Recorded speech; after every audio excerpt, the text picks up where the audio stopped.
Hi, friends. This is your pal, Scott Garibay, and today we're going to talk about American politics. We're going to talk about understanding American politics and how cooked the Democrats are and how they can get back. And we're going to talk about this through the lens of Game of Thrones. So, I'm rewatching Game of Thrones, and man, that is a banger show. Wow. So, I'm in season 1, episode 4, and the name of that episode, terrible name here. I would only say this I'm just identifying what episode I'm on.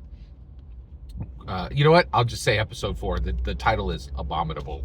It's got like 2 words you should never say. So I'll just say I'm in season 1, episode 4. And Daenerys Targaryen is with the Dothraki, and she has become the Khaleesi. She is Drogo's wife, and now she's pregnant, so she's going to have his baby. So she's doing exactly what you're supposed to do as a high noble lady. And she was traded to the Dothraki, to Khal Drogo, by her brother, right, who is an exiled king. So he's like, hey, everybody, I'm the king of Westeros, but I'm in exile right now because, King, is it Baratheon? King Baratheon is on the throne. And so he's like, oh, I can't do my thing. So they're in this other country with the Dothraki, and they need to get back to Westeros. And so Daenerys' brother is like, oh, Cal's going to give me money. He's going to give me, an army. I'm going to go back and take over Westeros. I just need to do my thing here. And so this is going down, right? But Daenerys' brother is frustrated, right? He's frustrated at the situation. He's exiled. He's not treated by a king, by anybody. And recently now, his sister is Khaleesi, and a pregnant Khaleesi. So she has incredible power among these people. They show it in episode 3. They're like, which was called Lord Snow, and they're like, hey, and she's like, stop the entire, parade of Dothrakis. I want to go over here into these bushes, and I don't want the caravan to move. And literally everyone stops, right? Her brother runs up and is like, hey, why are we stopped? You can't command anything. You obey me, right? And not only does he insult her, he raises hands to her. He literally slaps her, right? And like, she's like, hey, and she doesn't know what to do, because she realizes he is completely powerless, and she's more powerful than she's ever been. And I think she's saying in her head, if he speaks another word, actually, already the Dothraki soldiers are like, hey, can we kill this guy? Can we just kill him? And she's like, he's my brother. You can't hurt him. And she's like, oh my gosh, what are you doing, man? Like, I could have you killed with a word. You can't do anything here, right? Like, and so she's understanding this balance of power. And so she's struggling with this, and she has a conversation with Jorah Mormont, fantastic character.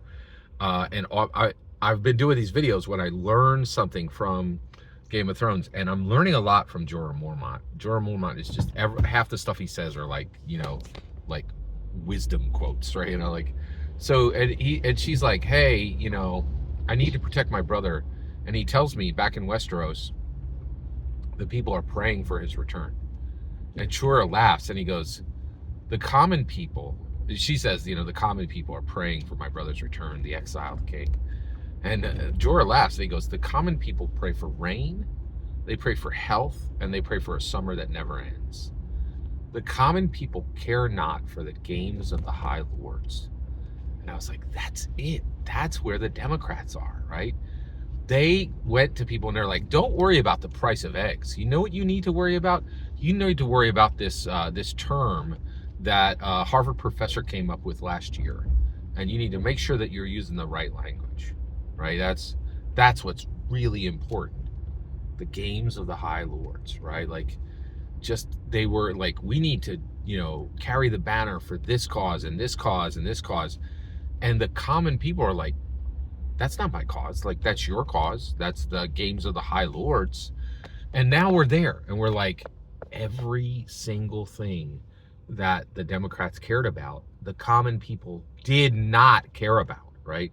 They care about rain, health, and a summer that never ends. What does that mean in America?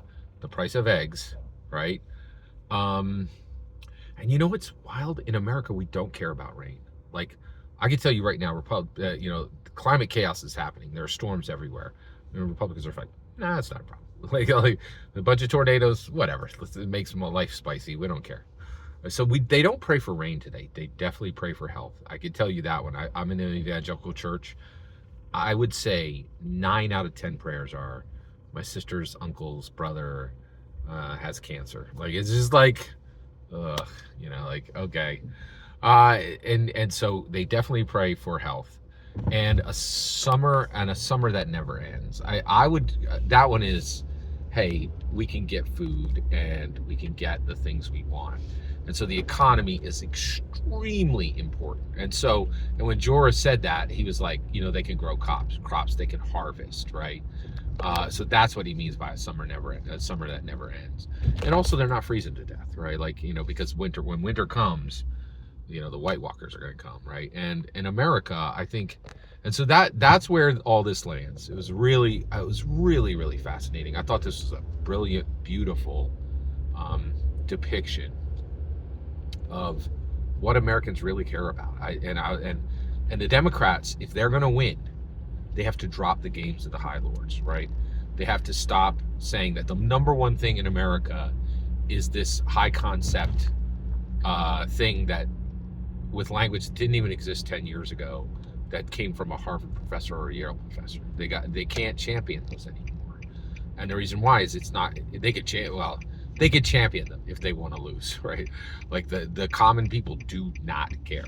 Common people, pray for rain, health, and a summer that never ends. And I thought that was brilliant. And they care not for the games of the High Lords, right?